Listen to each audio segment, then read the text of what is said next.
Welcome, sentient beings from all known universes and beyond. It's time to activate your cranial downlinks and prepare to receive a raft of discussion on a cosmic ocean of science fiction and fantasy topics, interviews with local area genre devotees, and insightful prognostication by our soothsayers of science fiction, our forecasters of fantasy, and any other beings that happen to get caught in our gravity well. This is the Galactic Driftwood Podcast.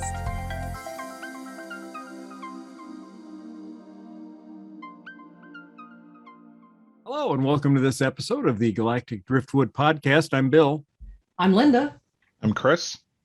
And we're very pleased to have with us today Eric Larson, who is the founder and creative genius behind TeslaCon, which is North America's, is it the largest in North America? Largest? Right now, as far as we know, we are the largest. Yeah. Okay, largest and best known full immersion steampunk convention. And so it's what? It is the oldest. And the oldest, because this is your 11th year, right? It would have been 12, but you know what happens. So. Yeah, COVID happens, right? So, well, listen, for our listeners that may not be familiar with it, can you tell us in your own words what steampunk is? Steampunk is basically it's science fiction. So there's no. I think people tend to think it isn't science fiction, and it is. It's pure science fiction. It's what would happen if we had technology, not quite like today, but we had certain things back in the 1850s to 1900 that would work based on steam technology. Mm-hmm. So instead of an airplane, we might have airplanes, but they'd flap their wings, or we would have jet-propelled jetpacks made of brass and gold. Stuff like that. So sort of like a Jules Verne kind of a very world. Jules Verne. In fact, that's one of the things coming up. We're going to be doing 20,000 Leagues again. But the whole idea is it is science fiction, and the best way I can always say it is imagine things that weren't possible in the time period, and that's what that would be. Not that it would have to be fantastic, like you're going to other planets and that all the time, but it is things like the Nautilus. You know, they didn't have submarines like that. Right. So they had two-man submarines during the Civil War, and you're like, okay, that's sort of steampunk. Not really. Ours would be like you'd put 50 guys in there, and they'd still have torpedoes, but it would look clunky and big, lots of rivets, and things like that. In the new films of Sherlock Holmes, if anyone has seen those, he uses when he falls over the falls with Moriarty, he puts in a breather that his brother made. That's steampunk. It's even for today's standard, it's pretty advanced, but it's a tiny little breathing unit. That would be steampunk. The bomb from the first movie would be steampunk. Why? Because it's also clock punk too, but it was a clock mechanism, and it set off certain things, and that's all steampunk. So, okay. Now, how long had you been in steampunk before you started doing conventions? Only about a year. Oh, wow. So about 13 years ago. Okay. Some friends here in the Madison area that started a club. It was an airship. They had heard about it. It was a game they were playing too. And I'm not really into gaming, but I wanted to be involved. And my friend said, you should do this and blah, blah, blah. And they had uniforms and everything. And I watched them play it. And then I realized there's more to it than just what they're doing. Mm-hmm. And then I researched it, got on the computer, as before Facebook got real big, and you start seeing stuff. And I went out and read a couple books real quick, Jeter's book and that. And I was like, well, I know what this stuff is. And it's one of those fandoms where you sort of have the light bulb go off and you're like, wait a minute, I'm not stupid. I've seen this stuff all along. I didn't know it was called steampunk.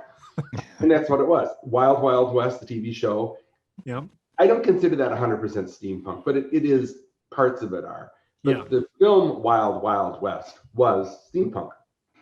I didn't care for the story too much, but the character and the situations they got into, like Will Smith, like pushing a button and something would open on his chest and he'd be stuck to a wall. That's steampunk. Yeah.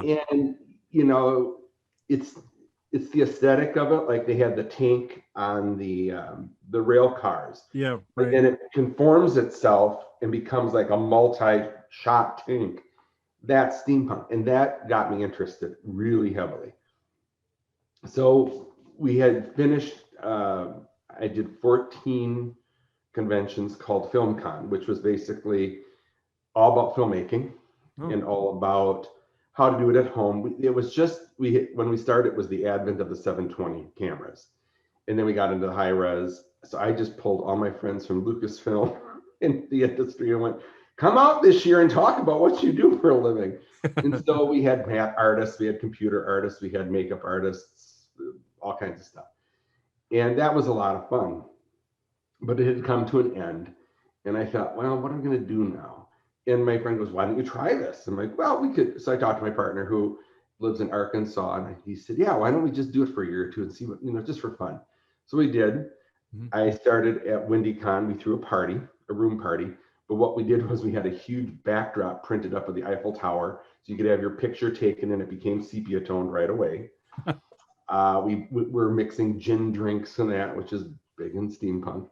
And everyone came to the party, and they're like, "You're having a con?" I'm like, "Yeah, we're having a con." And my friend made me an old-fashioned, like Oldsmobile driving jacket, and I had the goggles and all that, and it was fun. And Abby Manelli, who is the head of the dealer's room, she actually came and just loved it. And we've been friends ever since. So I made a lot of friends pretty quick. But then we had the first year at the Radisson. That was the tops we could have was 450 people crammed into that little hotel. That was as much as you could do. Uh-huh. But the thing that made it different was I was teaching at the time at a school that had, I taught art. But it also taught music and sound production. And so I got some of the kids and I said, can you come up with stuff for me? What do you want? And I'm like, well, I want to make it so we can have sound coming from all different sides of the room. And the room was maybe about 20 by 30. So it's not a huge room. And so we got I bought 4 CD players, like boom boxes. Uh-huh. And each one was set up different. So Daniel was the name of the kid who helped me at the time. He engineered each boombox to sound different. So some were the trains coming in, some was the sound of the speakers overhead. You could hear dirigibles on one of them because the dirigibles were landing so people could catch the trains into Paris and England. It just, all this stuff was going on. And then we set up 3 booths where you could get your tickets. Uh-huh. And I purposely made people stand in line. And for whatever reason, they just went nuts. They went, no one's ever done this. No one's ever done this. And at that point, there'd only been about 2 or 3 conventions, I think.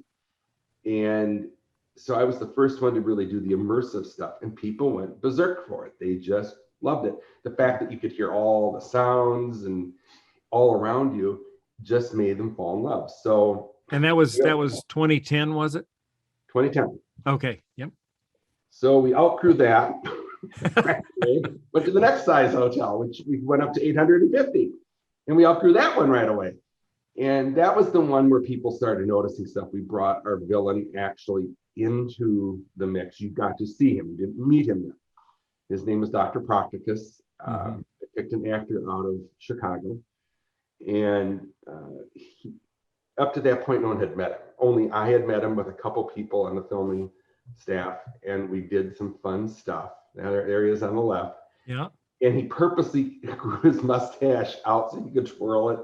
And he wasn't my first choice, though. I wanted to do sort of an antithesis. I wanted to have a blonde, blue-eyed guy as the villain. Sure. Because everyone makes them the heroes. Right. I was like so tired of that crap.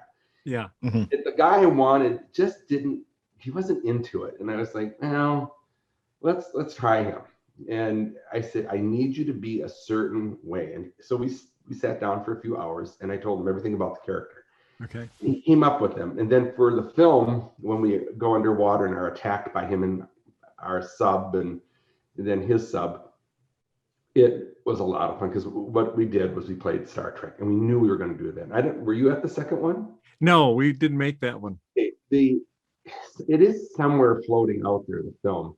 But when we get hit by the torpedoes, it says on the bottom, it goes, move to your left. And so everyone does this, move to your right. And then, everyone's doing that.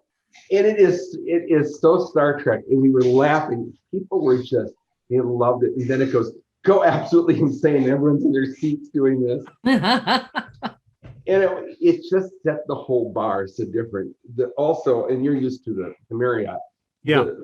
The hallways to the sides in this other one were only about 6 feet wide. So they were sort of small. Oh, yeah. So Dan and my other student, Aaron, who's been working for me ever since, set up loudspeakers. And so it sounded like you were in a sub. So they made it sound very enclosed. You'd hear water, you'd hear the pings. People loved it. It was different. It was very different. And we outgrew that one right away. So then it was like, well, we'll go to the big one in town. And they were skeptical. They're like, there's no way you're going to fill a hotel. And I'm like, we'll fill all 700. We'll fill 290 rooms. There's no way you're going to do that. Yes, we'll do that.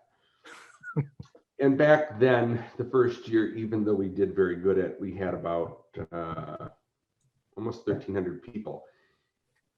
It took about maybe a month to sell all the rooms, and they were shocked. They're like, oh my God, you can do that. And I said, well, we also do, and there's the atrium. Yeah. We also can do food functions and that. They're like, you want to do stuff like that? I'm like, well, yeah. So it took 2 years for them to get on board with me. They were very skeptical. They were like, this isn't going to work. And I said, it'll work if you do it. Stop complaining and just do it. Do it. And after the year, they made $50,000 in food and beverage alone. They're like, we'll do anything you want. And I'm like, and of course, this year, the hotel, it was a mess this year. I mean, after COVID, it was a horrible, it still is. Marriott, I love the hotel, but the booking system is horrible. Yeah. It sold out in under 3 minutes. So it went from a month to, we were done. Yeah. It was like, and people still aren't surrendering the rooms really. There's a few, but it keeps balancing. They've never had this happen. And I'm not skeptical, but I'm like, okay, I hope everyone stays in the rooms then. But it's interesting as we went through the years. The biggest year we had was year 4. I think we had 1,600 people, a little over 1,600. That's a lot. And the hotel says we can hold up to 5,000. That's true, but if everyone's seating in a room like a theater, then it can hold 5,000. Right now, we hover between 900 to 1,200, depending on what year it is. It's just, Steampunk has gone through some ups and downs the last 2 years, and now we're seeing a resurgence. After COVID, one thing we've been doing, I work heavily with the vendors at different events. Sure. I said, keep track of your numbers for me. And what they've been reporting, weird stuff, at Ren fairs, Steampunk is outselling Ren fair stuff in certain places 2 to 1. Wow. Which gives me an idea that, and they're younger people, under 30, that they've been cooped up.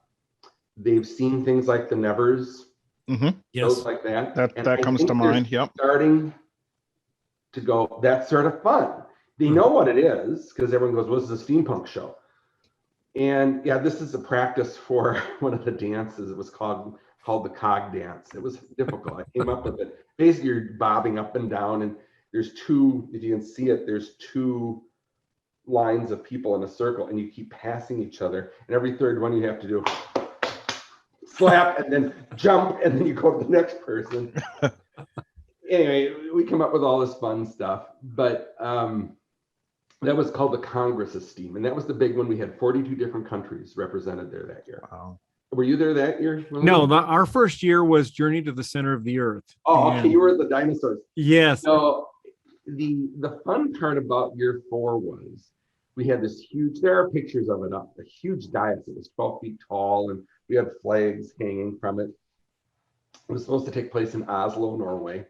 And if you look online, if you look under Congress's Steam Norwegian Dancers, there are some films where you actually can see the kids. They're from Stoughton High School. They do traditional Norwegian dancing. They perform for a half hour and did traditional flipping, and it's fun to watch. We had a friend of mine lip synced the national anthem for us. It was fun. And then we did what's called the Parade of Flags. It was the longest. I had no idea how many people were going to do it. The line, and you know the hotel. Yeah. It stretched out from the main room, which was, the front was the dealer's room. The other two were it wrapped all the way back into the atrium. Oh my People gosh. just kept parading in. And so one of the actors would call the name of the country, the ship, whatever it was. Okay. You know, the Argonne. The music is playing, and they march up to the front and go, "We represent the ship Argonne." And they'd have to plant their flags. All these flags started appearing in front of me. And we're sitting there, and I'm going, is this going to stop? Because there's still a line going out the door. And people had been arriving while we were getting ready. So I didn't see all this stuff. And there he is. He was the one calling it. And that's a business partner to the far left. That's Brian. He's the artist. And there are all the Norwegian kids lined up. And it was so much fun. Yeah. Someone did the Marx Brothers. I forget the name of their stupid country. It's in this one of their movies. Yeah. And they came in like the Marx Brothers, but dressed in steampunk with a cigar and going, "We represent this country." You know, it was it's hysterical. And we had done the aliens from the moon year 3.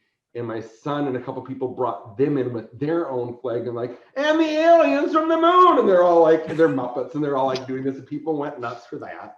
That's awesome. And then we had Germany, we had England, we had France, we had Norway. You know, anything that could be domesticated and brought over, we did. Mm-hmm. And it was just fun. And people were just in a damn good mood. And it was, Right. we need that again. But out of all of them, though, that was the largest one. It was also the most hectic one. But I have to admit, out of all of them so far, number 3 was my favorite.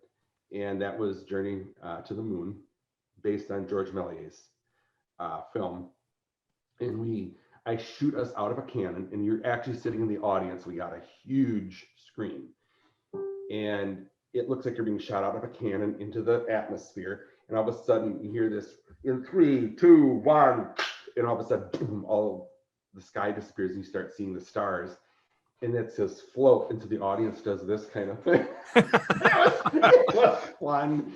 And so we're heading towards the moon, but Procticus is on the ship. It's the first time you've ever meet him. Oh. And the girls are already in love with him anyway. So he gets up and he goes, "Well, I want to go faster." I'm like, "Don't touch the controls." And he throws the throttle. We get shot forward, and I bring it back, and all of a sudden we hit something, and you see it on the screen. And I'm like, "Now we're heading to the moon too quickly, and there's no way to slow up." "What do you mean?" I'm like, "The trajectory was set." So we start speeding towards the moon, and you see the moon getting closer and closer. And someone runs in, he goes, Lord Bobbins. I'm like, "What is it?" He goes, "You won't believe who's here." And he's like, "We hit him." And I'm like, "Hit who?" And we start this big grand music.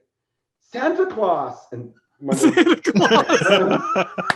comes in, and he's 6'2", big guy, in his little later hosing and the whole thing. He goes, "Who in the hell hit mine and slay?"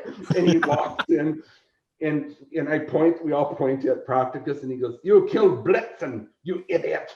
You get cold for Christmas." And he goes, "What is this ship anyways, Bobbins?" And I'm like, "We're trying to go to the moon. We had no intention of hitting you, Santa Claus." And he goes, "Ah, what a bunch of crap. Anyway, what a bad day. I'm going to go to the bar and get some beer and venison." Venison? The most magical 2 minutes.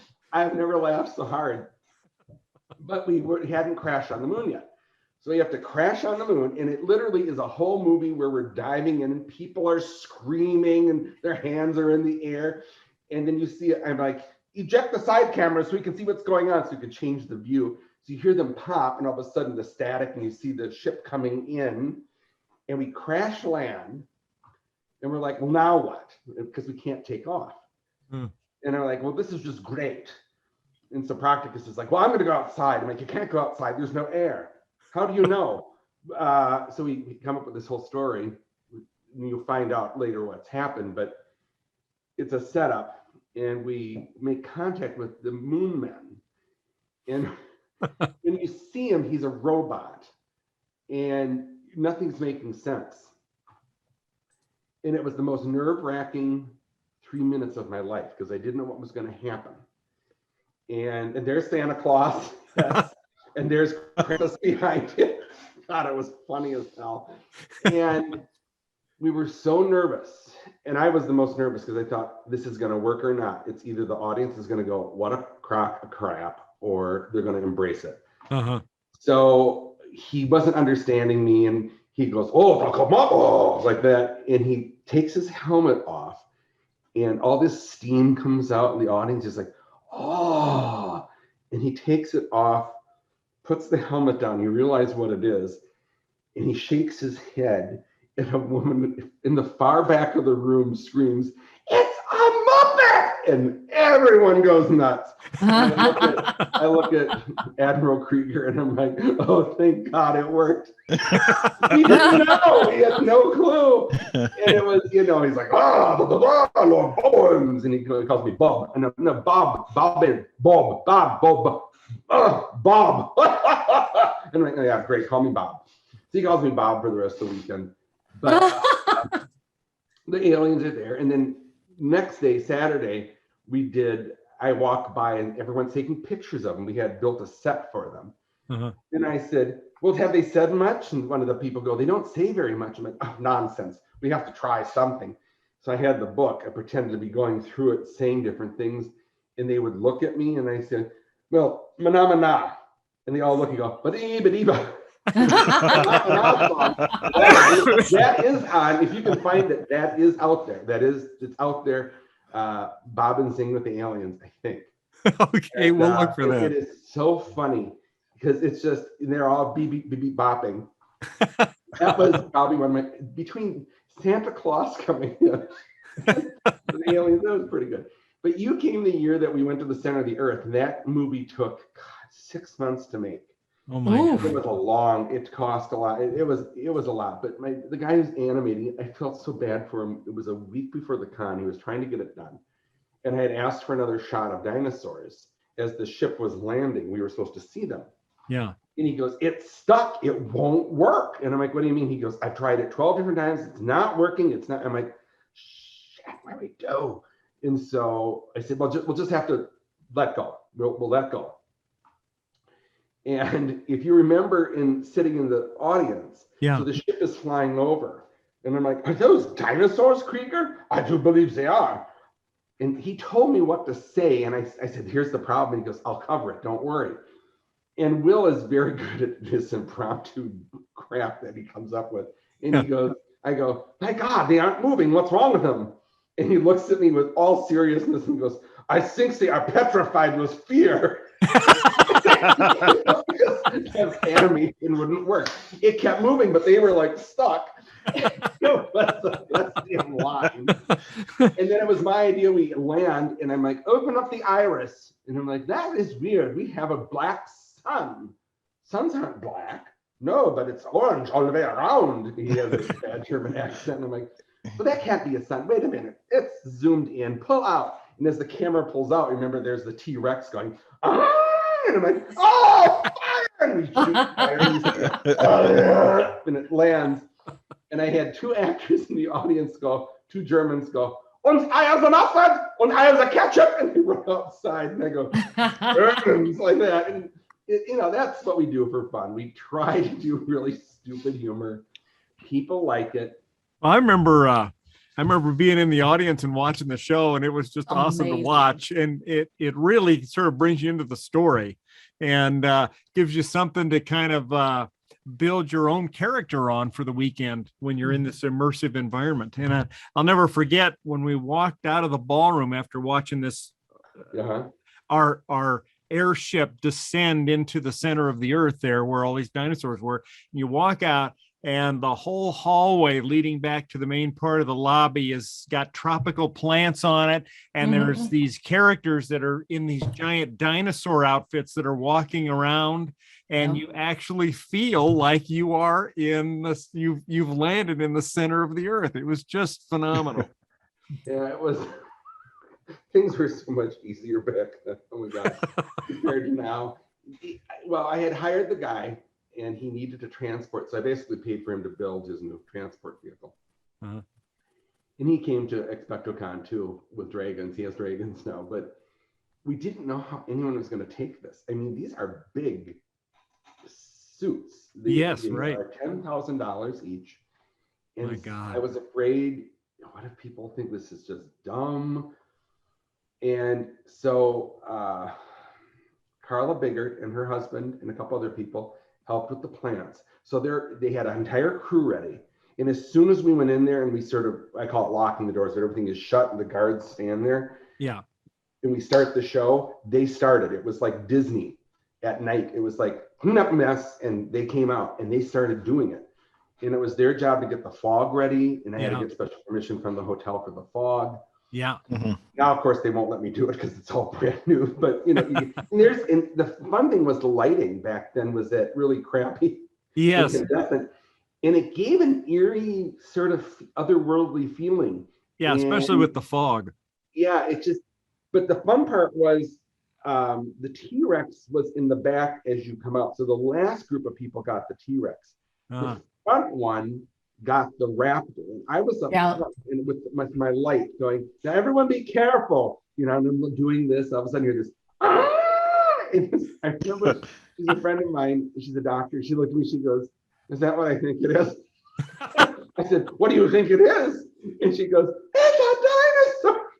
And of course, if you see a 6-foot tall, 12-foot long beast racing out of the fog at you with all these yellow orange lights, you're gonna freak the hell out. Well, that's what people did.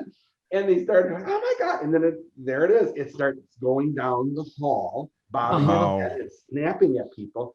And of course, everyone was going nuts. And it just made the whole weekend. It was probably one of the most laborious things, because the beginning of the film, if you remember, it took about 5 minutes for us to get to the center. We just kept going, and the music was like, and I keep scanning. There has to be something we can go into, and all of a sudden, there it is. There's an opening, and then we turn on the headlights and we start going in. Yeah, and that's when I knew everyone was like hooked, because they're like, you hear, the audience, the way they're shuffling, you hear this. Oh, look at that's like, all right, we're into the story. We're okay now. Well, and then when you come out in the hallway, not only do you have the fog, the lights, the dinosaurs, the plants, but you also have sound systems there generating, jungle or something, sounds that you might have heard if you walked out into a prehistoric world. Right. It makes, we did a lot of that. The problem is it's gotten far more expensive, to be honest. I'm sure. And with the last 2 years, this year's been hard. I've been working on it for 2 years, and I'll be honest, it's been hard. We cannot get supplies. I had to change things we have VIP tickets. They pay more, but they get tchotchkes. We were expecting to have these parts sent 2 months ago. And I'm still waiting. And I finally had to just go, forget it. We're canceling. And my model maker's like, what are we going to do? And I'm like, I don't know. Nothing's shipping. And so this year has been really difficult because I can't do a lot. We also couldn't always meet, where I would normally be doing 6 to 8 months in advance. We just couldn't go anywhere. Yeah. And it's been really difficult the last one we still did a lot of big stuff, but this one I wanted to do more and we can't. I feel like my hands are tied constantly. And it's like, I get news. Well, this isn't going to come for 3 weeks. Well, that's November 20th. that doesn't do me any good. Right. Or I was having a dress made and the woman got sick and she's, I can't finish it. I'm like, all right, we got to change the very ending of the show. So there's a lot of, this year's going to be different. And it's, everybody wants the schedule and I can't. This morning I just had 2 people say, we're both ill. And I'm like, got it. So 2 more went down and then I have replacements I can stick in, but the schedule keeps changing. Sure. And I sort of want to put up on the pages and on the website. It's like, folks, when I was young and I went to a con, you know what we did? We paid and we were just happy to get a program. Exactly. Yeah. It's like, look at all the cool stuff they're doing.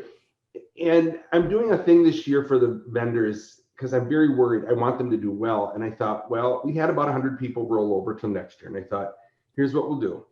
If you've already bought a ticket, you can bring someone for $10. I don't care. It's just, I want people to do well in the dealer's room. Sure.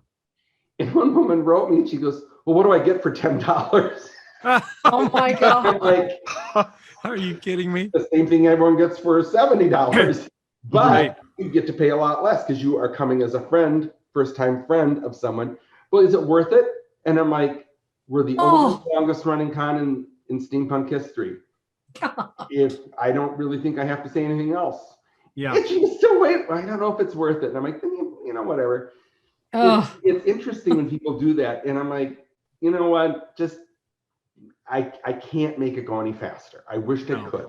Even the vendors are changing. A few of the vendors can't make it now. So I'm getting new vendors in. We've had a wait list of about 12 people. We slide them in. But again, it's one of those things where I hate having to re-up everything constantly. It's like, I'm trying to put stuff out this week. But this year's been a struggle. It has been a huge struggle. You know, Eric, I think this year people are going to be just excited to be together again. I agree with that. Yeah. We went, Linda and I went to, there's a Comic-Con, a little Comic-Con that happens in Grand Island, Nebraska. It's a pretty small con, but they didn't have one obviously in 2020 and they wanted to get one in this year. Mm-hmm. So they had it and we went out for that.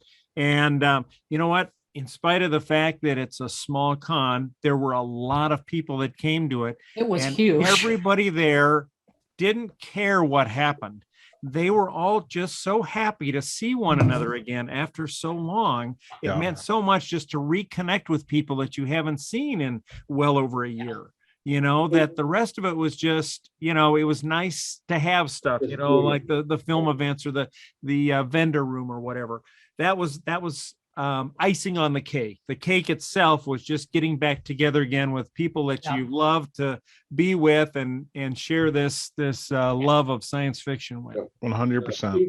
I'm sorry, go ahead, Chris. Go ahead. Yeah, I was just going to echo what Bill said. That's 100%. That's going to be the momentum driver, I think, over the next few months is people getting back out again to reconnect. And I think everything else will kind of just take care of itself. And given what's been happening the last couple of years, I don't expect it to be like it used to be. I just want to get out and see people. Mm-hmm. Right. Because William DeZoma plays Admiral Krieger. Now he plays Kaiser Krieger. So he was named Kaiser because everyone else died. And he told me a few years ago, he knew what I was planning and it wasn't working. And I said, this is just so complicated. And he goes, you know what though? If people don't know it's not coming, they can't miss it. So don't worry. Right. Right. And I was like, yeah, but I know. He goes, but you're the only one. Only one. Yeah. Exactly. Me and a couple others, but he goes, it's okay. He goes, you could do your worst on a day and it's still more than most cons do in the entire Exactly. It makes you feel good. And he goes, I'm just saying, don't give up because it's hard. And because I always start way up here and I always have to balance what I'm doing then. I wanted to have the film done this year. It's just, God, it was so incredibly hard. We're still waiting on some of the props. And the story is there. It's just, we have to pare it down a little and do things. And this year's theme, money we've spent on the decor is going to be there. That I got early, thank God. And you want to talk a little bit about this year's theme? Well, this year's theme is War of the Worlds. So you can't get any more steampunk than this. And we aren't deviating from the book at all. It's going to be the book. Like I said, we've had to cut back on a few things, but we are going to be having some things happen. Like I got permission from the hotel. They're willing to do over the loudspeaker. So throughout the whole hotel, you hear this. So about every 3 hours, there's going to be a siren going off. Oh, wow. And then you'll hear, it's like, all quiet, everyone quiet. So even in the panels, the panel keepers will be like, everyone hush now. And you'll hear the Martian walkers. And you're going to hear the and explosions. People, what's going on? They're right above us, be quiet. We're supposed to be in the tubes in London, which they had at the time. And so we're 400 feet underground, and you're going to hear this stuff like there's a battle, and then it will stop, and you hear the all clear. Repeat, all clear. This is going to be awesome. Business. Everything's keep calm and keep going. And it would be like, that's exactly what the Brits would do. It'd be like, well, that's done. Let's continue our talk on, whatever. And that's going to be part of it. We're going to have sound effects. It is, we're trying it as much as I can. It's just, we have to see what's happening even up to the last day, because certain things come in. If they don't, I can't do it. Right. But this year is just, I talked to some of my co-patriots who run cons, and Wheeler Stone ran his a month ago in Gettysburg. And he said, at this point, people should just be happy we're even able to do it. I know, and really. We both had to decide early on. I know San Diego did theirs last weekend. They weren't, most of the people I think masked in that, but they didn't, I don't know exactly what they did. Wheeler and I basically said, you're going to have to show the cards. We need the vax cards, and we need you to mask. Sure. Not everyone liked it. Like I said, about 100 people couldn't make it or decided, well, I don't want to go. Yeah. And Wheeler and I have decided, as we're part of a group now, and I'll explain that in a minute. Okay. Basically, our job is to keep people safe. Yes. To use the science behind it. And no matter what anyone says, we just have to keep it going. Right. And 98, 99% of the people agree with us. It is, we have to do it. Yep. Now, next year, and I talked to, I have about 4 doctors and 5 nurses I work with. One of them is my cousin, who is an ICU nurse. And she goes, everything you're doing is about as good. She goes, I would go to your convention before going to some local grocery stores. I'm like, thank you. Yes. Agreed. She goes, well, it's expensive. I've been buying Microban. And some of my friends, I was shocked. They were like, why are you doing that? People can wash their hands. I'm like, yes, they can, but they don't always do it. Right. And yes, we should all be doing it, but we don't always do it. So we will be spraying Microban in the bathrooms and on certain doors about every 2 hours, even though it lasts for 12. My idea is that we can cut the cold and flus out of stuff.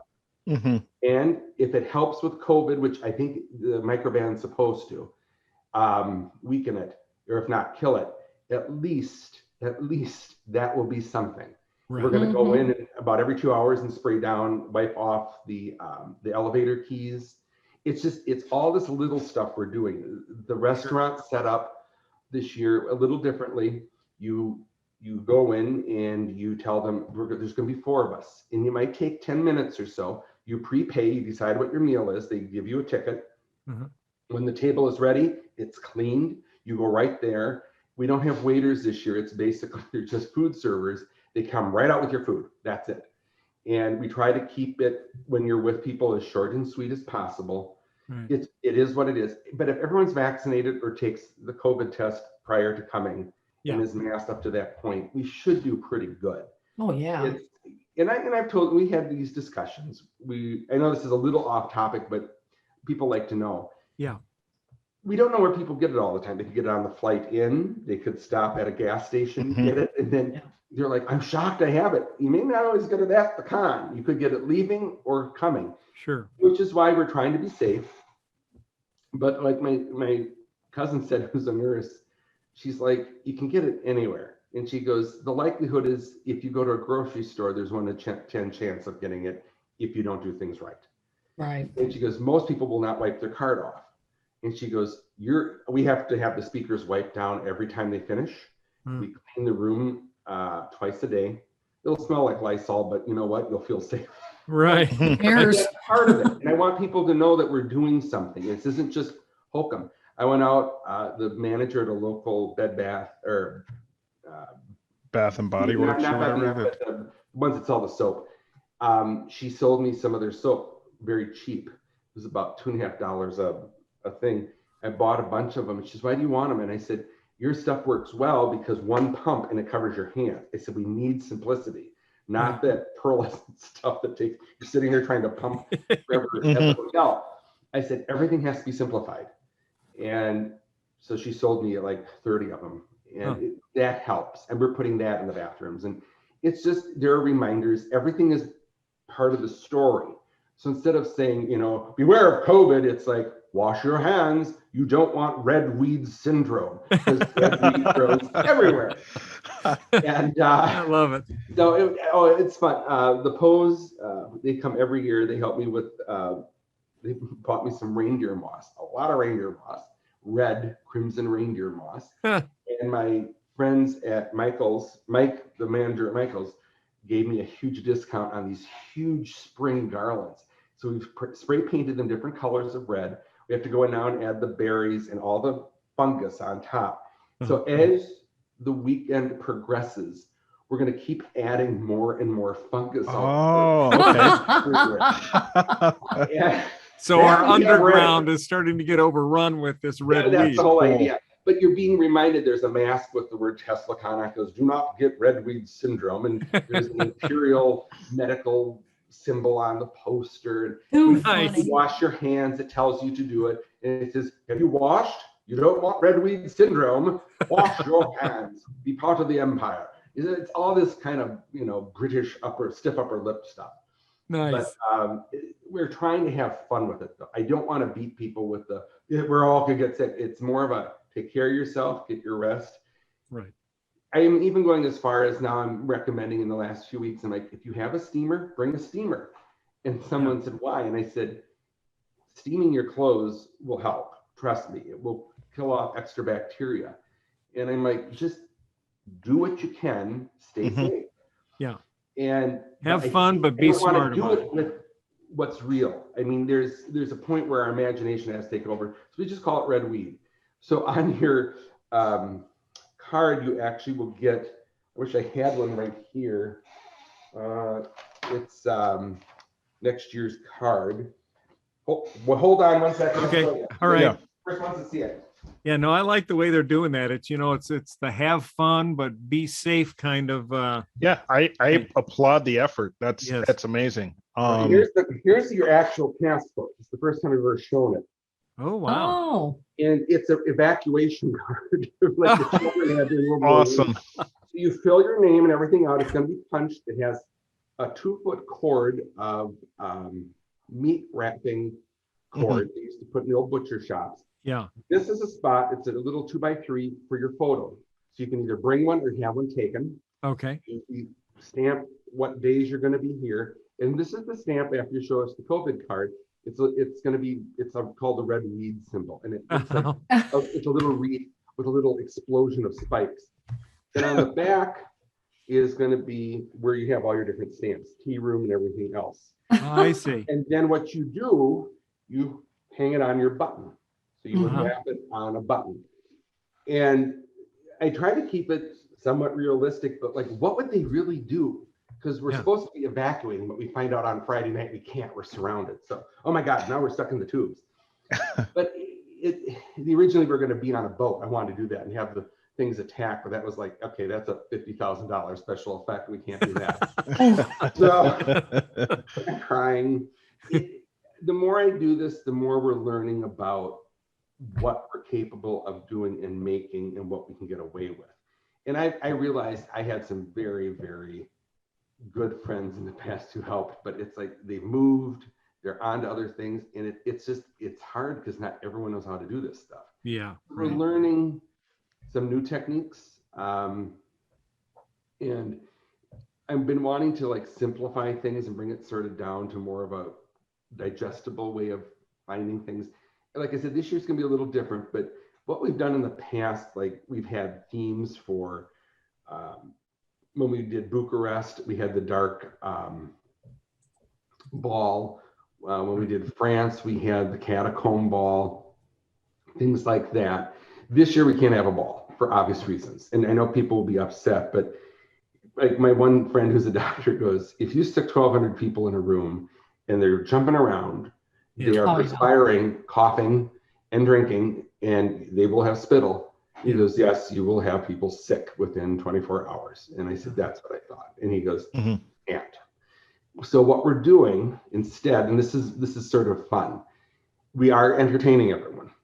So what we're going to do is have a sit down, because you aren't doing anything, you're going to watch it. It's $2 to help the crew doing it.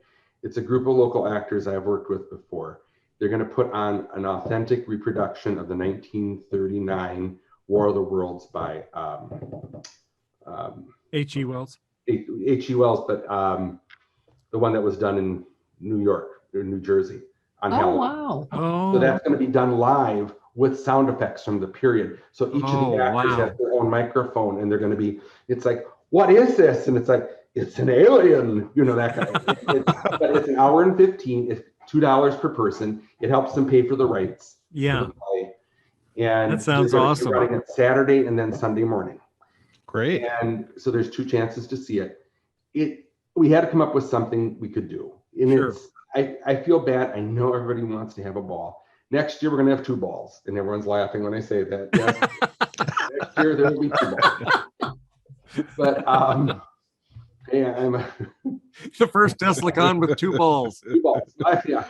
It's, you know, the one thing I've learned the last 2 years is you have to work fast and you have to change. Yeah. It's like, it's not only changing lanes, sometimes you have to take an on-ramp and an off-ramp fast. And it's hard. And I think a lot of people have wondered, are we going to pull this off? I'm like, we'll pull it off. You know, there's a lot we have to do. Yeah. But even the tea room has changed. I mean, it's very regimented now. There is, tea lady will be taking you in. She'll be seating you, talking to you, telling you what we have on the menu. Then there is a confectioner. He comes by and gives you the cookies. And he's the only one that can touch them. So he has special gloves. He only puts things on napkins and he hands them to you. You don't touch them until they sit down on the table. Then we have a person who just delivers the tea. That is their sole job. Everything comes in paper. Now, if you want to drink it out of your teacup, fine. Yeah. Just let us know you won't get the fancy red cups. You'll get the regular cups. But then you can pour it in. But gone are the days of all the sloppiness and that we can't anymore. Right. Then Sam Berkenkamp, who is trained, he actually has a store. He blends teas for a living. This is what he really does. And he makes teas. He's going to be doing the tea this year. He has a lot of new flavors. One of them is, he calls it watermelon freeze. I'm like, I don't know. And he goes, it's a red tea. Just wait till you taste it. He goes, I had to blend all these. And he's been waiting forever to get the tea from China. No joke. And he's been able to do that. There's a lot of new flavors, but he's actually blending and brewing them for us just for the event. So we'll have 4 flavors at a crack. Wow. And about every 2.5 hours or so, one of them will change. So it's going to be like a constant change. It'll be fun. And there's going to be a lot of different stuff. We're having the meringues again. So anyone who misses their meringues, you're going to get your meringues and the Biscoffs. But so what we do instead this year is they push the cart in to the table. There's going to be 12 tables. Each table seats 10. And the confectioner will say, and what would you like? And you'll be like, oh, I'll have a number 1 and a number 3 and a number 4 cookie. And it will tell you what each one is. And then he takes them out. So there is less chance of contamination, everything.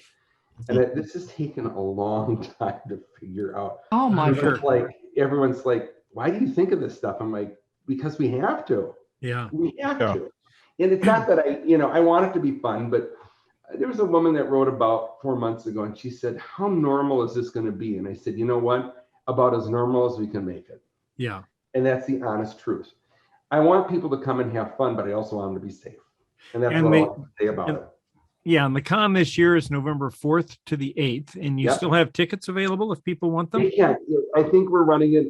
I'm going to let it go. I think we'll probably run it until probably Friday of this week. Okay. They can get tickets at the door if they want. Yep. Okay, there's tickets at the door. We prefer cash, and I'll tell you why. Because you're paying such a surcharge on this stuff. Yeah. On credit cards, and I'm trying to keep. I do this all the time. Keep the costs down, folks. Just bring the cash. It'll be easier. But it's $70 at the door. We're running it through Monday. It'll be a lot of people have had a hard time this year, and so I said the hotel wanted me to see what I could do, and I said, why don't we do sort of a goodbye breakfast? And so there's probably going to be about 200 people that stay, and they just want to have a few more hours together. And we're going to have some programming. I'm going to actually show people what's happening over the next 5 years. I'm going to tell them some of what's going on. We have everything laid out for 5 years. So up to the 15th convention, there is something written down. It's sort of like what Lucas did with the prequels. Okay. I'm Well, can you? I'm not changing Annie at all. For those, yeah, go ahead. For those folks that aren't able to make it this year, can you give us a little teaser of next year's? Oh yeah, I have the tickets. That's the first time anyone's seen it.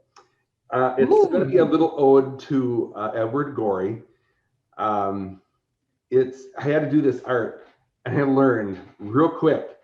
Edward Gorey deserved every bit of his money. I've never cross-hatched so much in my life, and it was like, oh God. So he made Dracula on Broadway come to life with all his fancy sets, and I know that over the past few years, oddities and curiosity conventions have been huge. I finally went to one in Chicago with some friends. I was underwhelmed by it. It was sort of like, just a lot of dead things in jars. And she goes, yeah, it's not as good as it used to be. Yeah. But I had already had this idea. I had percolated it for a few years. And I thought, you know what? We need something fun. We've been surrounded by death for 2 years, quite literally. Mm-hmm. And I said, we need sort of a cathartic release. And so next year is sort of paying homage to that. It is called TeslaCon Memento Mori, Hawthorne Manor. And the Hawthorns are different. They're our version of the Addams Family. Okay. So there's Lord Hawthorne, which William DeZoma will be playing. He is the Royal Imperial Mortician to and I'm going to break part of the story here. Queen Victoria, she's back, and he's very dark, not mean. He's just very like everything is about death. And his wife is the quintessential woman of the 1890s. She's nice, she's loving, she's a good mother. One of her lines is, "We are all very happy to know that the good Lord above has given us 45 shades of black for mourning." I mean, that's what she believes in. There's jet, there's midnight, there's umbrage, there, she goes into it, one of her lines. Then they have 3 kids. Edgar is the oldest. He's about 18 to 19. He's sort of an emo goth who's always like, everything is dark, but he's finally found a girl, and the girl who he finds is the surprise.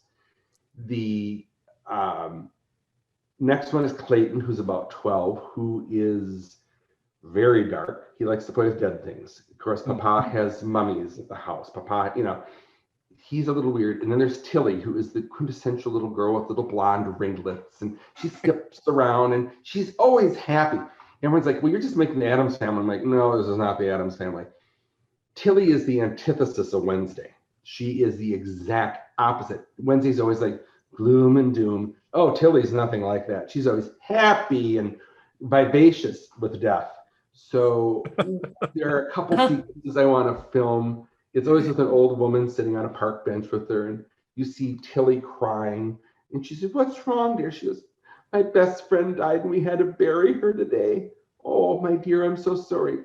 "It's okay. We're digging her up tomorrow." That is Tilly.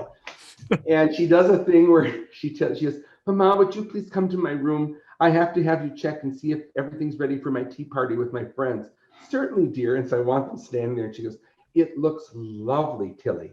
you did such a good job on your first wake, and all her dolls are lined up in little coffins with the flowers, and she's like smiling. That's Tilly.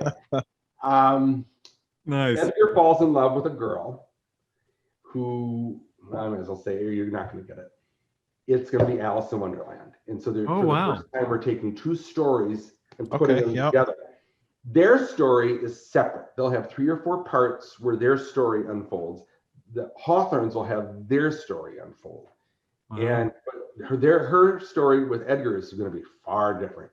We are going to do a full-on Mad Hatter tea party. I know that right now, where the Mad Hatter will come out and actually dance on the tables and do kinds of stuff. But we're working with I bought my partner a set.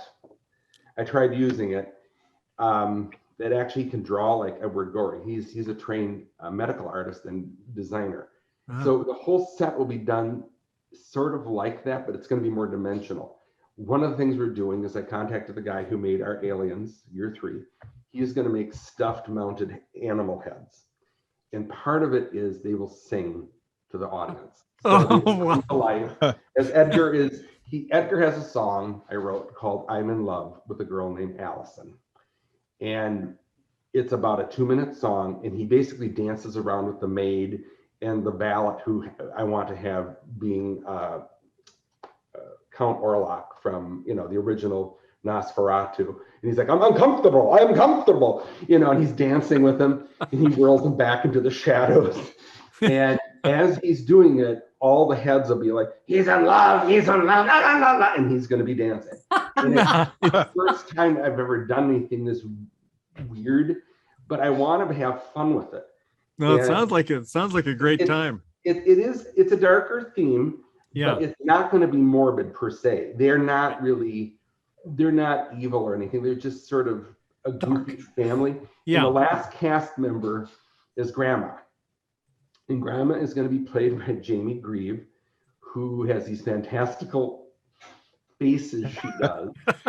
And she can't speak because she's dead. She's a ghost. She only can communicate through a planchette that Lord Hawthorne's wife knows. And she's his mother. And she always gets it screwed up. So Jamie is always turning to the audience and going, but Edgar has a machine she can talk through. And that's going to be one of the big steampunk things where she actually is able to talk to him. He can see her. He's the only one. But it's going to be it's a totally different idea. And then if it works well enough, then for 2 springs, we'll have small cons of about 400 people just for the Hawthorns. So it'll be a small little dark con. Okay. And the rest of the TeslaCons won't be. The one after them will be after Hawthorne Manor is called On the Road to Cairo. Oh, which is they're mostly comedies now. I figure after everything we've been through, we need them. Right. It's based on the old Hope and Crosby films. So I'm no longer king. Krieger is no longer the Kaiser. And he goes, let's just go somewhere for a vacation. Come on, you're my cousin. So first, let's go to the top of Africa where it's just hot as hell and have an adventure. And it's based on Scooby-Doo. So I find a mummy and I take a coin off of it. And I'm like, well, it's not going to do him any good. Look, we could probably get something in the Marrakesh market for it. Of course, that starts the curse. Sure. And so we have a mummy chasing us. I've asked Tony Smoot to play the Anubis priest, which he wants to do really bad. And it's going to be a farcical where I want to do a couple guys that look like Tony, some mummies, duplicates of us, and I want to have a Scooby-Doo thing on stage where we're popping up behind doors and chasing each other. But it's a comedy. And the whole idea is we ride in on camels. I want to have giant Muppet camels made. And then you have your pictures taken with the camels during the weekend. But I mean, there's more to it than that. Awesome. But right. Going to be one. Then we go to Nemo. Nemo is the big one. That's the pricey one. And that's where we got to gear back up for it. I wanted to have it much sooner, but we just can't. Yeah. And that is going to have Nemo's daughter. Nemo is long gone by the timeline anyways. So we're gonna have Nemo's daughter in it, and then the last one, technically, if we change it, it'll be like the other ones. They'll be small for a few years. I know not everyone wants to give it up, so it's like we'll sort of wean ourselves off. We'll be called Mary Bobbins, and Mary Bobbins it's the anti-story of Mary Poppins. She comes to save the father. In this version, she thinks she's coming to help me, and I end up helping her. And it's not a woman, it's an automaton I make for my brother, who has since died, and all his kids are in college at Oxford. And she comes home in this giant box, and I'm like, Mary, what are you doing here? She goes, I've come back, Father. And she thinks she's going to take care of me. But what I find out is she falls in love, and I end up making her husband for her. And at the end, it's very much a happy Mary Poppins-y kind of thing, but it's less Mary Poppins, more, I want to say Frankenstein, in a sort of a roundabout, pretty loving way. But she tries to take care of me, but I make her and I take care of her. But it's about as steampunk as I can get, because it's all about robots, and tinkering, and all that. And that's just some of the ideas right now we're doing. We're also going to be, the new stuff will be, we're doing a paranormal convention. That's going to be the new big one. I'm trying to work with several celebrities. So far they're interested, and it'll be a lot different than what other paranormal cons are like. It's just, I've been to one now, and it was pretty much the way I thought it was going to be. And then I talked to the guests, and they're like, they're all this way. And I'm like, what do you mean boring? They want something new. And so we're going to do something new. We're going to really try to do some stuff that's new. And then, the small TeslaCons. Right. And then we're working on even something bigger for probably 2024. But I had to push it back here because of all this. But when that happens, I'll let you know. It's big. We just have to get the licensing for it. So for anybody wanting to follow what's going on what you have planned, where's the best, just like a Facebook? It's right on Facebook. TeslaCon fans and TeslaCon, all in caps, are the two groups. They're almost identical, but some people prefer one or the other. TeslaCon fans seems to be bigger now for whatever reason. And I pretty much put everything on there. We learned I can put everything on the website, nobody reads it. So it's basic information there. If you go on TeslaCon fans, you can see everything. But they'll read it. They'll read it if Facebook goes down again. Oh yeah. There's, with this stuff, Hawthorne, I wanted to do it this year, but I realized in about March, just to be honest with people, I couldn't do everything I wanted. It just, the staggering amount of obstacles that are in my way was just like, this isn't happening. So we're going to do the new stuff next year. I wanted to try it this year. This one's going to be more, I think what you said, Will, we're just going to be happy to be together again. Yes. Yep. And I wanted to do a memorial for people this year who was lost, and over the last decade too. But I think it's still too raw. We're not ready yet. Right. So next year we're going to do it, because obviously memento mori. And I've called a huge favor from a friend. We're going to do something cultural. It's not appropriation. We're not doing that. We're going to actually do an entire ball based on Day of the Dead, but it's going to be an educational one. We're linking it with several panels for you to learn about different cultures, and we're actually going to have the people from the cultures teaching it. And then everything is going to be done the way it should. But at the ball, we will have an ofrenda, which is the altar for the dead, and for people who want to do a memorial. That's what we're going to do. Nice. So the actual dance is what the holiday is. We're not changing it. Yeah. Doing anything else. It is going to be strictly by the book. Sounds fun. And I thought that would be a lot better, because it's more of a happy occasion. They celebrate the life of the people. Yeah. Instead of going, oh, everyone's dead. I just can't put people through that right now. And I know a lot of people want me to do it, and I'm like, it's too much. Yeah. And I want people to have fun at these things. I mean, yes, next year is going to be a little dark, there'll be some coffins here and there, but people love that stuff though. They love, Halloween's one of the most popular holidays Yep. And we're only going to be 2 weeks past Halloween. It's the second weekend in November next year. And I thought, let's do something really offbeat that no one has seen. And it's putting this oddities and curiosities together with this theme. And Deb Miller from Chicago, she will be playing Mrs. Hawthorne. She's been so good about it. And I've been wanting her for the cast for several years. Just, I'll do it. Oh my God, I love the dark stuff. And I'm like, okay, good. But it's so much more than that. It's going to be funny stuff where, and then I did forget, there's one more character. His name is Jeeves. He is the butler. He's Norman. He is quintessentially the most boring person in England. But as he puts it, I have to hold this family together because who else will? And it's how he has to portray himself to these people. They have a pet spider who's 5 by 6 feet. I bought this huge spider named Bartholomew. The mother treats him like the family dog. She's, oh, baby, how are you doing? And you hear him talk. He's their cousin yet. And we're going to put him in little girls' roller skates. And then we carry him around the convention. Every picture taken with him. And it's stupid, but it's like, we're going to try all these goofy little things for people who sign up this year for the VIP tickets. Okay. The top 12 of them will get an actual grandma doll. We're going to have grandma dolls made in little coffins. It looks just like Jamie in her makeup and everything. Uh-huh. I mean, there's just a lot of weird stuff we're trying. I've never done before, but it's like, just let's go to town. That sounds some awesome. other fun things.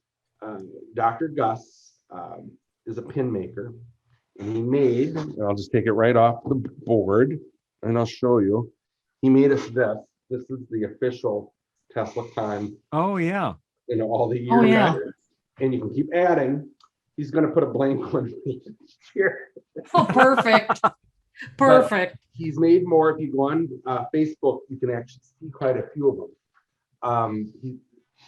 They are so elaborate. He has 8 medals that you can buy just for the tea room alone, with little spoons that come across with little wings, and it's all steampunk.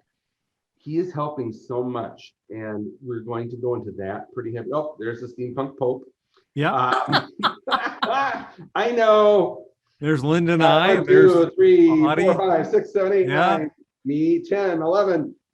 there's Frank in the background. all the Yep. So Nebraska and Iowa the groups. thing that's funny though is, and I do think this is funny. I can look at pictures like that and know 90% of the people and most of their names. Yeah. And it's taken a while. It's taken me 10 long years, but when I look at it and I go, these are the people that make up TeslaCon. And Yeah. a couple years ago, it started, but during the pandemic, it really hit. Actually, Jamie Gree was the one who came up with this. It's called Steampunk Salutations. And it's a group of people that write to each other with letters to keep contact. Oh. And it's been doing very good, but it's something I've been seeing a lot more of. People have been so disconnected and so gone. They don't have a lot right now. And I think a lot of people feel very just empty. And several women wrote to me, and then one man wrote to me, and he said, "This is all I'm waiting for." He says, "I've had such a bad year." And I said, "Why this?" And he said, I lost a few friends. My wife was sick, and I realized what's important. Yes. And he's about, I'd say, just a couple years older than me, probably about 60. And he said, "I'm learning something. None of it is worth it." He goes, "But I can come to your place for 3 or 4 days and just have fun." And he said, "It's not like I'm going to a convention anymore." I think it'll be his 4th. He says, "It's like going to see my family for a week." Family. Yep. Exactly. And a lot of people have told me that TeslaCon is not a convention. It's a journey. They call it the journey, but it's a family event. And it's just like Selena was in that picture, and her husband, I've known them for like 6-7 years. It just, you see things come together and bridge, and it's different at TeslaCon. I don't know what it's like at all the other cons. I'm sure they have similar things, but at TeslaCon, it's very, very in your face. It's like, we're a family. And I know not everyone's going to agree politically anymore or stuff for COVID. But I try to tell people, I'm like, just get over the fact that we have to do it this year. Right. And we'll all be fine. Right. And I mean, there is a chance next year we got a mask again. I'm going to say it, and I've been upfront about it. Everyone's like, "Don't say that." I'm like, it's a disease. It's not going to go away, folks. No. But you know what? If all we have to do is wear a cotton mask, my God, if that's exactly Right. don't worry about everything else. Politics aside, nothing's going to kill you then. Right. So I'm trying to make people come together for this. It's been hard, but it's also rewarding. Recently, a fellow lost his wife, and he put on there, he said, I have my family, I have my faith, I have all my friends here, and I have TeslaCon on my phone. And he really meant it though. And it really hit me. I was like, there are so many people depending on this one convention this year. Right. Right. That's a lot of responsibility on It your is. shoulders. Yes, but I also feel like, I've had several dealers go, if I don't make money this year, I don't know what I'm going to do. And that's why I'm trying everything to get people. I mean, we're going to be down some, but I'm trying everything in my book to make sure that people have fun. The panels are fun. We're trying to do different things, but it's not going to be normal TC. We're going to do some different things. Sure. But I think what's going to make it fun is just the fact everyone's together, everyone's going to be in a good mood. Yep. And we can get through the weekend. And I think if we can do that, it'll mean so much more to people. And I'm just going to say this. I know there are people out there who are upset over the last 2 years, who have lost people, I've seen it all. I have had 200-300 letters over the last 2 years explaining stuff. And there are people who've given up, literally. And I said, don't give up. We're going to happen. And they're like, are you sure? And I'm like, I have to eat too. So this is my life. This is what I do now for a job. And I said, it will happen. But just come knowing that if you put everything else aside, everything, the outside world, all the BS that goes with it, just enjoy yourselves for 4 days. And forget about it. And I said, I think it's more medicine than we're used to. There's a part of me that goes, I'm tired. I've been working on this for 2 years. You see my posts. I mean, some people have been pretty nasty. And I'm like, I know. But there's a part of me that goes, I need this to come full circle. And I think it's like a reset button. It's like, if I can do this, and if all of us can do it, I think we'll be okay till next year. I think so. Yeah. I mean, it's a weird mental sort of state, but you're like, I can be with all my friends. I can be with people who like what I like, and we can make it through this. And I think that's what makes it sort of nice. It does. Nobody does it like you. Yeah. Well, thank you. I mean, I don't claim to own the monopoly on imagination. I did work with Disney. I worked with Lucasfilm, a little with Warner Brothers, Pixar. And the one thing I try to do is make it fun for people. And some things work, some things don't. Yeah. It all works for me. It works. I think you do a great job. Bigger and her husband come every year, and she helps with props, and she can't this year. She has to take care of her mother, and she's a school teacher. She says, I just can't. And I said, it's okay. But she's still making all the props for the dinner tables. Nice. He says, I'm not going to let you down. I'm going to do that. And there are people like that out there who have been consistently doing it. The Pose, who are from Texas, Catherine and Stephen have helped me. It's all this stuff comes up. And I don't see that at other cons. I mean, there are literally people who go, what do you need? I was talking to Gus the other day, and I said, we cannot get this part made in time for the con. He's like, why? And I said, we just can't get the parts. It was ordered 5 months ago. I mean, when you order something in May or June, you figure by September you're going to get. And he goes, well, where's it made? I said, well, where everything else is made. Where do you think? China. And I said, no, those boats, all 2,000 of them are sitting out there off the ocean. Yep. And I said, even if it's unloaded, the chance of us getting it in 2 weeks is not going to happen. Right. And he goes, I'm so sorry. And I said, I don't know what we're going to do because it's part of the ticket. And he goes, I'll do it. And I said, no. He goes, no. He goes, I wanted to do something for the VIP bags. let's make it. So he has made a special, it's rather large. It's, I don't know, about so big. And we aren't showing it to anybody yet till you come to the con. It's just for those 65 people, and they put it, and then they hang their ticket off of it. It'll hang down off of it. And he's like, let's do that. And I said, okay. I said, are you sure? And he goes, yeah, let's do that. Nice. So I'm helping him with the pewter cost, but the point is, I have people that step up and help. Well, That's and because that's it's really more what of it takes to pull off a con like this. Is you It's got to more have. of a, Yeah. that's why it's more of a family than a convention, because Right. people are willing to do that. And you've stood the test of time. 11 years is a long time. Most cons do not last that long. Right. And even though we're going down a little with the numbers this year, we've seen a surge of new people wanting to come in, especially. Yeah. But we're also, I've started some things, and then, you know what, then I'm going to let you talk, because I'm talking all the time. You can ask the question. I started the group called ASSC, which is the American Steampunk Society Conventions. I think if I got that right. And except for California, all of us are involved in it. And we're sitting down at TeslaCon to decide on things. And I said, the first thing we're going to do, we are going to expand on our fandom. I said, I want to start expanding. And I said, the first thing we're going to do is African Americans, Chinese or Asian Americans, Latino Americans, and LGBTQ. I said, we're going to expand it, and we're going to start bringing more people in. We need new blood. And it's hard, but we're getting, my friend has talked to the head of the Milwaukee Brewers Minority Outreach. She's going to help. I have several people in the Latino community that are going to help. We're starting, I'm going to ask some other people for the LGBTQ. And I want to bring more people in, but also make them understand that it's a safe place, but also they can have their fandom. It's not just one person writing everything. There's a lot of voices out there. And I want this fandom to be very, very open and expand. And I think that'll make it fun for all of us. Yeah.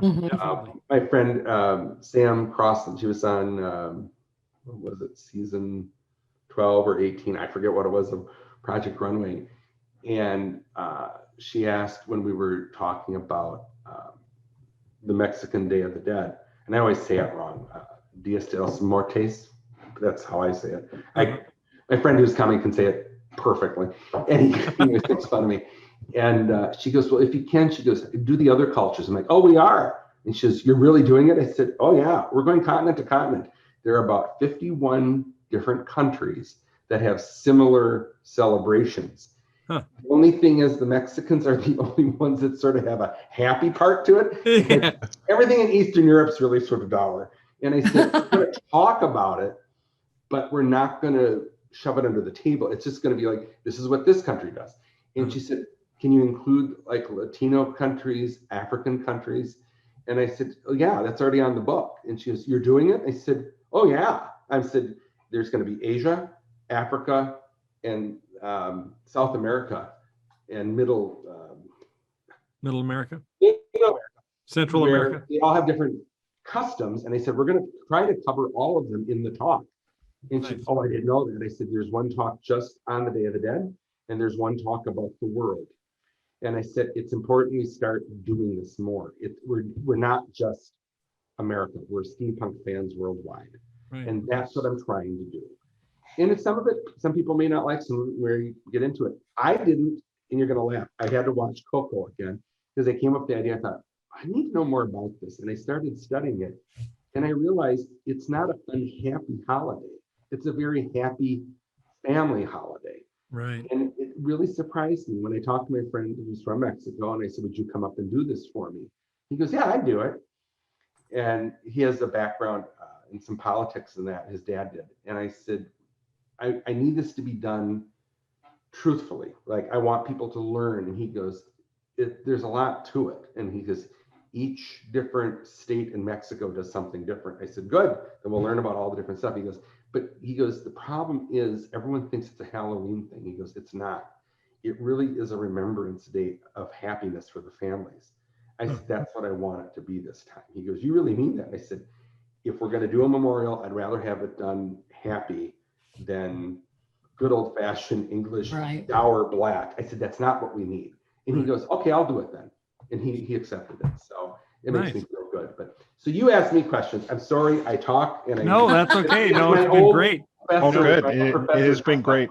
Yeah, it has been great. We're well over time, but it's been fascinating just letting you talk and run with it. I mean, it's just been great, Eric. I appreciate it. Do you have any questions or? No, this has been great to listen to. You've talked me into really wanting to engage in this and make it to a TeslaCon. So, I admire everything that you've done and how you're trying to grow it, and I applaud the efforts of making it safe for everyone. Yeah. So it seems like you've really gone at lengths to make that happen. So that's wonderful to hear. It's absolutely great. I know this year's been hard because some people are like, well, why are you doing all this extra stuff? I said, because we have to this year. Right. It's costing me a lot of money, and I'm not trying to, it does. It costs all cleaning products. I gotta pay people to do the cleaning. They don't want to do it for nothing. And the hotel does it, but this is on top of what the hotel is doing. Sure. Yeah. And I said, no, we just gotta, for another year, just try. And that's what this is about. But it's more so that I need to bring people together again. And I want people out there to know, even if you've never been to a steampunk convention, this is probably the one where if you go and you show up in your khaki pants and a white shirt, that's all you need, really. Yeah. Right. And William, Linda, you can vouch for me on this. Sure. People will help you put a costume together. Oh, absolutely. That's the fun of it. And someone will grab you and go, you know what? You need to come shopping with us. And they'll take you the whole thing. There's 2 rooms of vendors, a big one and a little one. And you'll go shopping. And you'll walk out with a vest and a hat. And some might cost money, but you can put stuff together cheap. And you come out feeling part of it. And I will guarantee someone will do that because they're always, I see them on all the time. I've never been to your con. What do I do for clothes? 36 people later will tell you what to do. Right. And it's fun, but it's rewarding. Like you both have seen, I did a lot of stuff at the beginning of the year where I created the costumes. I took pictures. I made everything red. There are people coming in those costumes. I know. Yes. That's amazing. Shocked. I was like, you're really going to do this? One guy is totally decked out. He's local. My God, it is a beautiful costume. Wow. And some of the kids are running as lampers. There's the kids that have lamps stuck on their back, and they guide people through the city at night. It just, all this stuff's coming to fruition, and it's fun, but everyone's enjoying it. And if you're new to it, the reason I'm saying this is you're invited, you're going to feel part of it right away. Yeah. Within like 5 hours, you're going to be like, I'm part of the con. Yeah. Because people actually go out of their way to make you part of it. Yep. So Yep. That's awesome. that comes from you too. You've seen it. I mean, you're the best advertising I have. Yep. Absolutely. So, see, Chris, there's nothing to be afraid of. Right. You should come and experience it. All right. Well, Eric, I want to thank you. I want to thank you so much for being on the show today. It's been a great show. And I can't believe we've been on for an hour and 20 minutes or so. And, it seems like 5 minutes to me. Every minute. It absolutely has. Yes. Yeah. If you have questions, the site, TeslaCon.com, it has a ticket link right to Ticket Leap. Real quick, we'll probably stop selling tickets on the 15th, the way it looks. I'll extend it a few days because and then you can still get tickets at the door. And you can get tickets at the door, but Yep. we have to stop so we have time to mesh all the stuff together. Sure. And then on Facebook, it's either TeslaCon group or TeslaCon fans, and it will take you hours to go through everything, and it has all everything you can think of is on there, and they will post costumes and you name it. So. Yep. All right. I hope people out there have fun this fall. I hope you can make it. If you can't, we're going to be filming some of the panels to be uploaded for people. Great. And it'll be fun. So cool. All right. Well, thank you again, sir. And we'll look forward to seeing you at TeslaCon. So, yeah, we'll see you soon. You guys take care. Yep. Take care. Thanks everybody for listening. And we'll catch you all next time. Bye-bye. Thanks for listening to this episode of the Galactic Driftwood Podcast. For more information and past episodes, please visit our website at galacticdriftwood.space or subscribe to us on YouTube. And now, please deactivate your cranial downlinks, collect your towels, and be sure to watch your step as you exit our gravity well.